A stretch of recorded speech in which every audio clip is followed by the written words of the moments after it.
empathetic mentor and a leading light in the field of English language and literature education. Empathy is the second part of human beings if they nurture it. So, understanding the importance of English language as a lingua franca. Professor Dr. Nailah Riaz, niece of Mir Khalil-ur-Rehman, who is the who was the founder and editor of a young group of newspapers. And these readings kept multiplying my confidence. Circumstances that really helped me. He was the self-made newspaper magnate and ranks among the most successful newspaper entrepreneurs in Pakistan.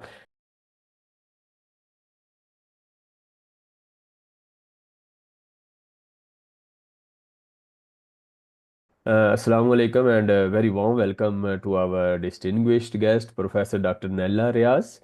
And it is my honor and it's our honor to have with us today a visionary academic, an empathetic mentor, and a leading light in the field of English language and literature education.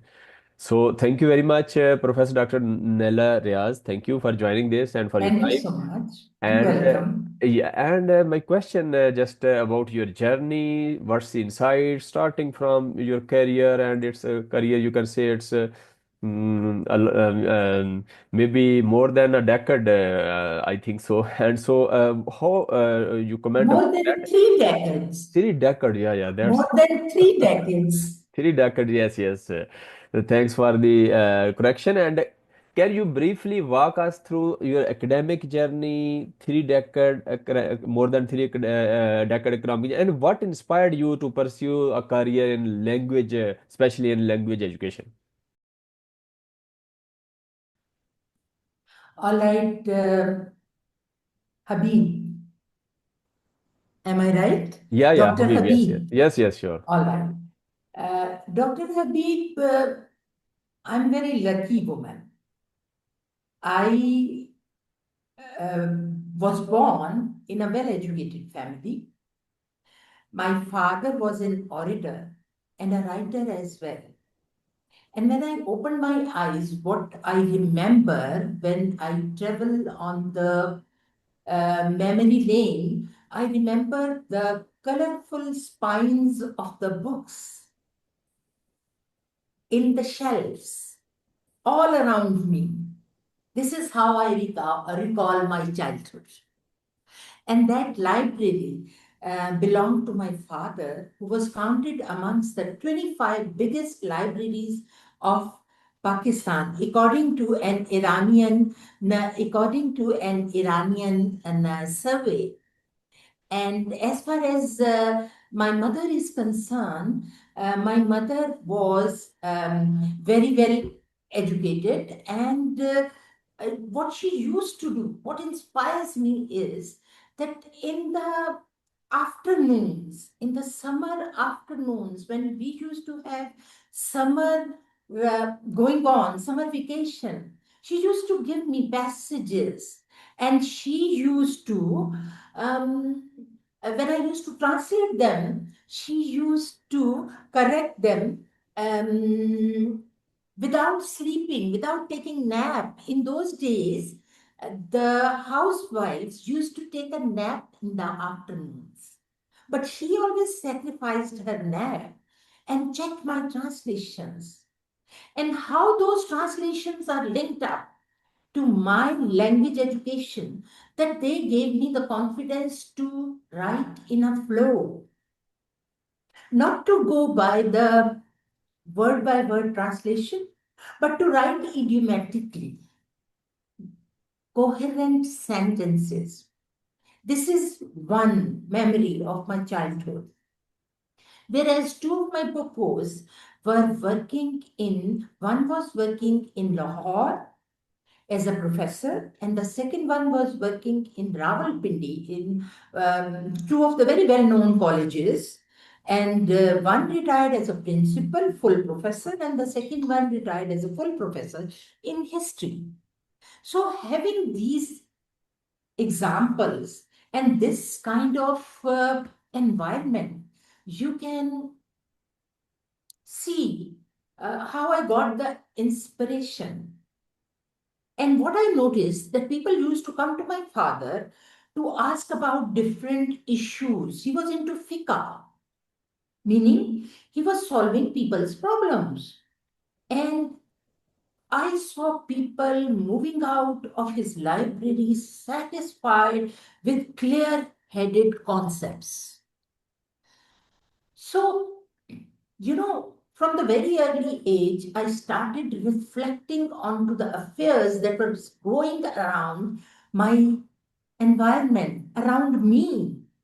So, what I saw that my father used to solve their problems. What I noticed that he had such a command over language. He was very persuasive. His he was logical. His argument used to be based on validity, meaning he never talked out of the context. He never talked out of the reference. He always had Quran as his reference, and he was a Hafiz Quran as well. And he was into that tafsir and into that exposition of Quran, Alhamdulillah.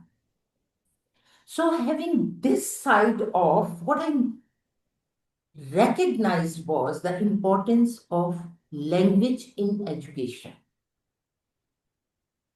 So moving ahead, please see the connection with my mom's facilitating me to translate passages. My mom was a linguist, by the way. She knew Hindi, she knew Punjabi, she knew Persian, she knew English. My dad knew Arabic, English, Urdu, Persian, Punjabi. So there was an environment of a literary environment at home, where Allama Iqbal Rahmatullah Alayhi was discussed, where Rumi's poetry was elaborated. Tu man shudam man tu shudi takas nagoyed badazi mandi garam tu digri.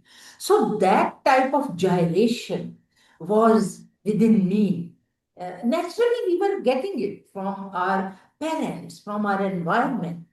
And I was the youngest sibling, and luckily, my elder siblings were equally intelligent. And because my dad and my mom used to write very well, so I got even the touch of compact Urdu from them. So, then I started my journey, school journey. And naturally, when you are trained from your family, you go for the company that suits you. People, the students, the girls who were my friends, they were into reading Ladybird books. Khilona. I wonder whether the other audience would understand it or not. These are all the magazines that are very popular in Pakistan. Talimo Tarbiyat, meaning I'm moving ahead from Ladybird to Khilona to that Talimo Tarbiyat, and then to that तीन औरतें तीन कहानी वो क्या था तीन in अखबार जहां. And by the way, I very proudly would say that I happen to be niece of Mir Khalil-ur-Rehman as well. So that thing kept on helping me to utilize my language to convince people, to convince different people resolve their conflicts like my father, and to fall in love with language as a communication tool.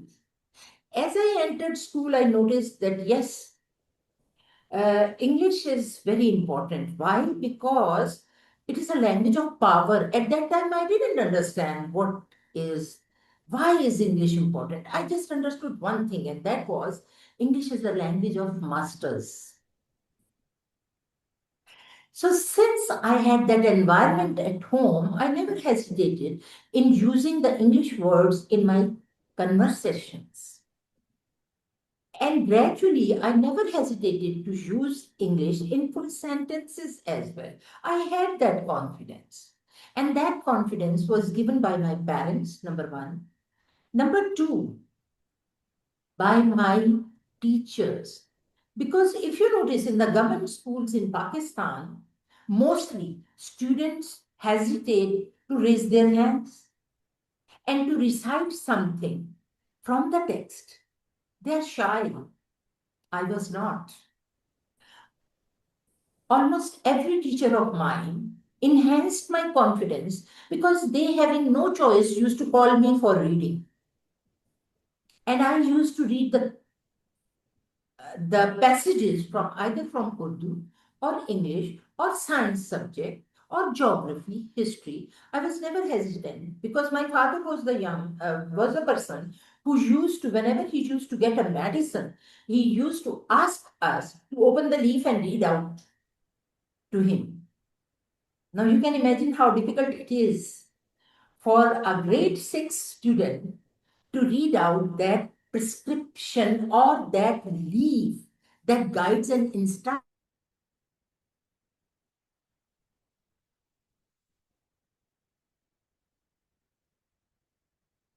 Sure. So yes, yes, Professor Nala, just continue, please.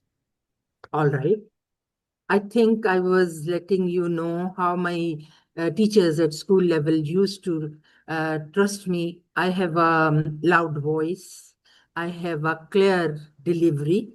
So they used to like it rather than coercing the students to speak and to read. Students were shy at that time, like some of the students are even now, 2025. So these readings kept multiplying my confidence.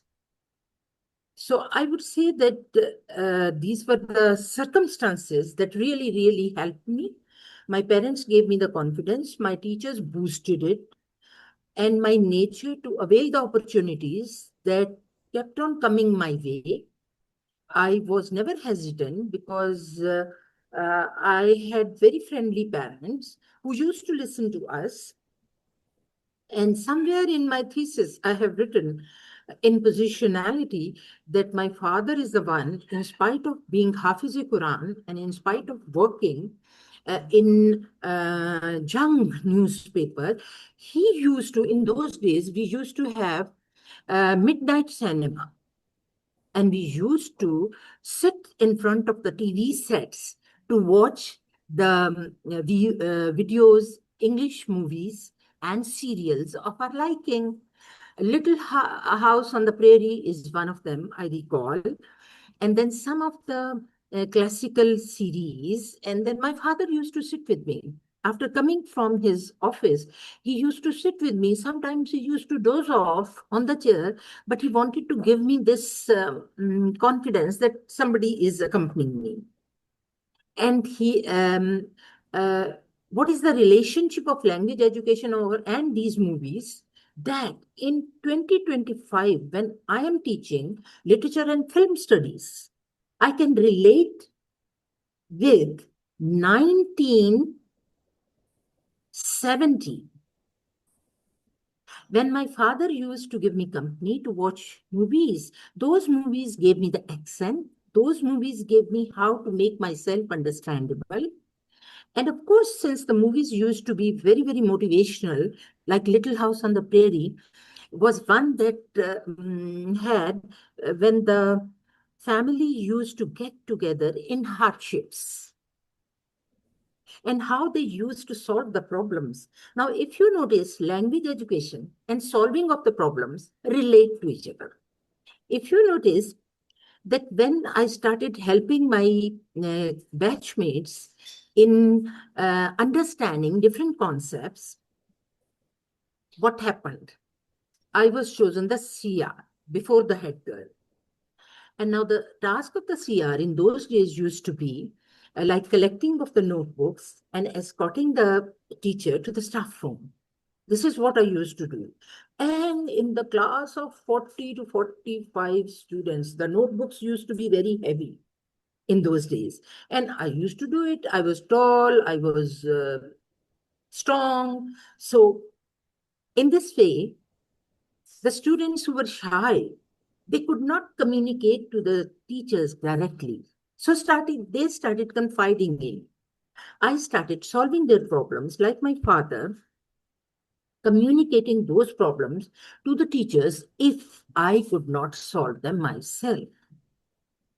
And then giving and offering the solutions to the students. This added to my popularity. Now you can see the link between language education, confidence, background, the role of the parents, the role of the teachers, the spirit to help, voluntary spirit to help others, then becoming the confidante of my own batchmates, and then moving ahead unknowingly towards elections. And I didn't want to compete for the post of head girl.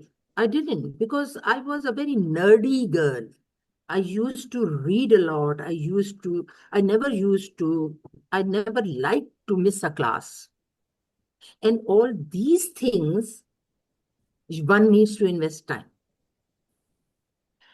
But the administration of the school and the teachers wanted me to compete, to stand in the election. So I did, and I was chosen the head girl.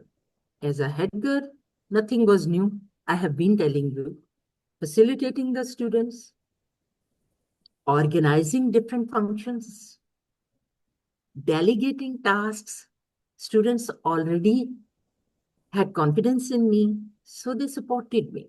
It was an excellent experience of my life, a very strong link to my personality even today.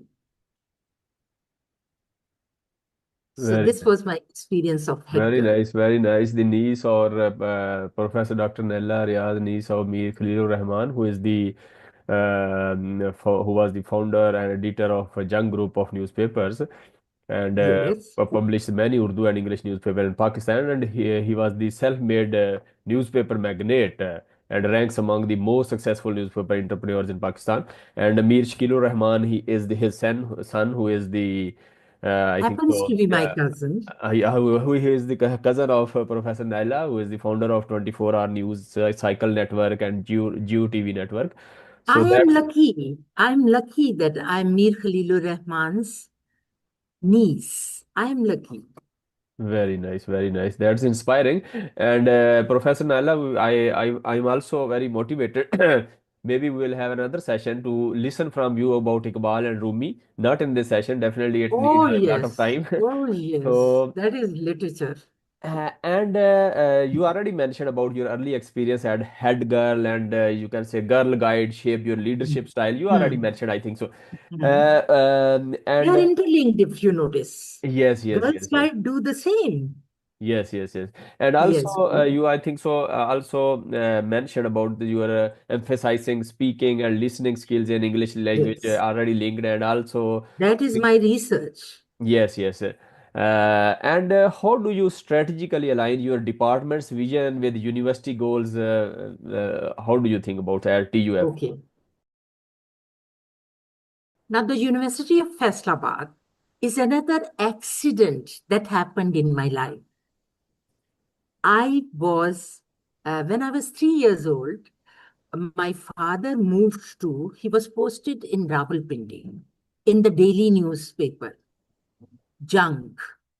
So I migrated with him to Rawalpindi, and all my education is from Rawalpindi, Islamabad. Then, now what was your question? Your question was, My question how was do I align the vision of my department yes, with yes. my university? After serving 20 years in Air University, Islamabad, when I completed my PhD, I wanted to have a newer identity because I have been serving there. So, and 20 years mean 2 decades. So I just posted my CVs in Pakistan and abroad. And the first call that I got was from the University of Faisalabad. I have never been at that time in 2020, I have never been to Faisalabad. So I'm very lucky once again to have a very cooperative husband, life partner, who said, okay, fine, we shall go to this, to have this interview. We came to Faisalabad for the first time in our life. And when I was interviewed, I liked the building, I liked the people, the chairperson as well as the registrar of the university interviewed me.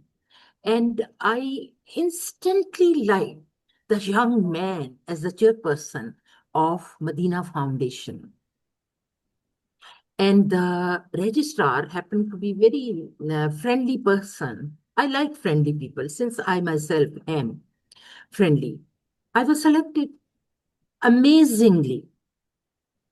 And I started in September 2020. And you can see that if I have worked for 20 years in the Air University of Pakistan, how loyal I might have been. When I joined TUF, I liked the facilitation that they provide to the students. I liked the exposure that they were giving me, meaning they are running more than 90 disciplines within the university. It has a teaching hospital, it has a medical side, it has different disciplines of my interest. Like a common woman would like to know about dermatology. We are so much into cosmetics. Like, see, radiology, so very useful, pharmacy, then food and nutrition, all basically, though I'm heading English language and literature, the Department of English Language and Literature, in two of the campuses of the university, what I like is that it provides me interdisciplinary exposure and how I incorporate the vision of the university. The vision of the university is not very, it is challenging, but it is very holistic. From excellence of education, it moves to research, community service, industry linkage, and of course, community engagement. So these are the main features, which is not at all hard to align with the vision of my department, English department for language and literature. You know, if you recall, you might have heard that literature shapes the personalities. Now, you used, while introducing me, you used the word empathy, right? Yes, yes. And throughout the interview, you might have noticed empathy in my approach. This is what I got from my parents. This is what I got from my education. This is what I got from my headship as a school head girl. This is what I got from my Girls Guide involvement. This is all that I collected from education. So how can I leave the vision of the university, TUF, the University of Faisalabad, and how can't I incorporate it in the vision of my own department? What is department? Department is just a block in the university. University happens to be a big organization of different blocks of different disciplines. So naturally, we are all contributing. And if I say the Department of English Language and Literature is particularly contributing, it's a new department over here. It just started, though it started with 2002 when the university was chartered. However, the BS program started late. University was running MA Master's program, and there are a number of batches that have graduated. Now it is running, the department is running postgrad programs as well, including MPhil and PhD. And one of my inspirations why I said yes to your interview is your PhD and your postdoc. Very nice for us, Nala. We will finish this in 5 minutes. Maybe we'll need another because half of the No questions still issue. unattended, and we will need another session. But what are the biggest challenges faced by English language learners in Pakistani universities today? And the advice, if you want to have some messages to students who are struggling with self-expression, communication, or any kind of something, if you want, especially females as well. Like I said, that the empathy is the second part of human beings if they nurture it. So, understanding the importance of English language as a lingua franca and as a global language of communication, I thought non-natives like Pakistanis must be evaluated with a non-native criterion, not through the British criteria. If a Pakistani cannot speak like the natives, no harm. The Pakistanis, as well as any non-natives, need to communicate themselves intelligibly. They Very need to be understood. And I don't know whether you have that idea. Kachru presented three circles. The first circle belonged to the native speakers. The second circle belonged to the, it was, it belonged to the developing, those who use bilingualism, and the third circle, which happens to be the most expanding one, includes Pakistan, China, India in it.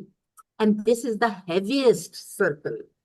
So we are the most powerful people, if you notice, because you won't find natives teaching English as many in number as you would find non-native teachers. And my philosophy is that every non-native can learn English language because learning English language is a skill. It is learnable. And if I speak English in a Punjabi accent, I should not be ashamed of it because basically I happen to be a Punjabi. A Faisalabadi has a different accent than a speaker of Islamabad. So my message to the youngsters is never get intimidated by English language. English language is not knowledge, but it is means to acquire knowledge. It is means to disseminate knowledge. You can't write a research paper if you don't know English language. You can't read researches, latest researches, if you don't know English language. You know, there were number of writers whose research was unknown unless and until it was translated into English.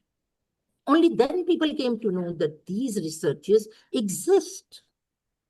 So Pakistani, as well as any of the non-natives, need to understand, read, write, listen to, speak English, only because they need to progress. This is a Sir Sayyidan thought, if you notice. Sir Syed Ahmad Khan, a century back, offered the same thought. He wanted the Muslims to learn English language, to rule globally. It's not because we are impressed by English. No, not at all. It is the language of the leaders. It is the language of the politics. It is the language of science. It is the language of research. That is why. And it is not at all difficult to learn it, especially in Pakistan, where students are learning it from class 1. very nice, Professor Naila. That's very within a short time you have tried to cover all the things. Inshallah, we'll have a session especially on Rumi and Iqbal, and we will also continue because I would maybe love half to. of the questions still unattended. So I want to listen from you because more than 3 decades of experience really means a lot for me, for the audience as well. So thank you so much again for Thank you your so much. valuable time, deep insights, and heartfelt words, and your especially empathetic approach, which is lacking Yes. in our Alhamdulillah. administrative sector and at the policy level makers level. So and definitely your journey is not only inspiring but a powerful testament to how educators can transform lives. And Thank you so definitely we much. deeply appreciate your contribution to education, youth empowerment, and especially language development. Thank you And very I much. love young people, the youth of Pakistan. Thank you very Thank you much. very much. Have a nice time. God Thank you. bless you. Thank you You very much. too. Thank you.